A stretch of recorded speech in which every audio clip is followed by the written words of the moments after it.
we have a quick showcase for today for the Kickstarter demo for the game Sorceress. And this immersive sim full of spell slinging seems very successful.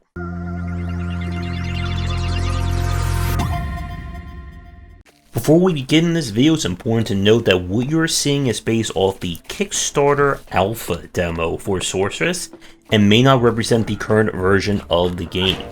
As of recording this video and it's posted on YouTube, the Kickstarter has just under 48 hours to go, and there'll be a link to that in the description down below. This is a kind of take off of the Dark Messiah school of immersive sim, where, as you can see, you're going to be kicking and smacking a lot of things around. The story is that some kind of parasite has taken over the variety of creatures in this world, and we are going to have to save the day using spells, lots of random tools, and a frying pan, as we always come to know.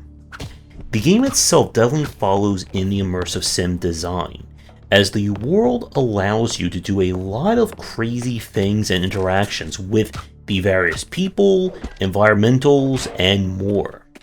The demo itself showed off kind of two unique abilities. You have a kind of ice gauntlet that you can use to freeze water, as well as freeze enemies and create your own ice weapon. And you have what is essentially a bubble gun that allows you to create bubbles that can lift enemies up, lift yourself up, or to lift other things around you to get around obstacles or do platforming. The game's structure seems to be that of kind of like an open world, maybe slash Souls-like. As if you die, you'll return to your bed slash kind of home base, but any doors you've opened, any major enemies you've killed, will stay dead. The combat itself, again, is all about you finding creative ways of killing your enemies. If you just want to walk around dual-wielding frying pans and hitting enemies, you can do that. If you want to use an electro boot to magnetize everything around that's made out of iron and do damage, you can do that as well. If you accidentally put some fire next to a bush that is set up in a maze, you may set the whole maze on fire, which I don't know anything about. The world itself is definitely aiming to be very open-ended, with multiple secrets, upgrades.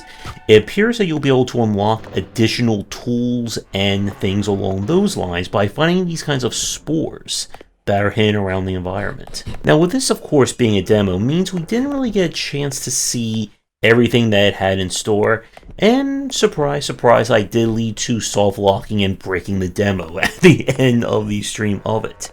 But this is certainly looking very impressive. Even if there are no more like abilities or unlocks in the main game, there is certainly a lot here for fans looking for a game that really lets you go crazy with spells, kicking, and just figuring out how you want to explore the world. And of course, it means I can't really go into anything that would be like nitpicking or talking about the design, obviously, with this being a Kickstarter demo. But I definitely want this one to succeed, and as of recording this, it has passed its initial goal, with plans to add in more content, more types of enemies and spells and so on, if they can hit their stretch goals. So be sure to check things out if you're interested in supporting it. But that's going to do it for this quick showcase. I wanted to get this out while the Kickstarter is going on. And if you are working on a game or you're planning a Kickstarter for your own game and you want someone to cover it or check it out, please get in touch, as I always give priority to Kickstarter campaigns for any kind of game. That's going to do it for today's video. Thank you so much for watching. Be sure to do the YouTubing stuff people tell you to do. If you're interested in more of my thoughts on design, check out my books wherever they are sold. Visit our Discord and Patreon, and come back for daily discussions on game design here, and on Game Wisdom, where you some of the art and science of games.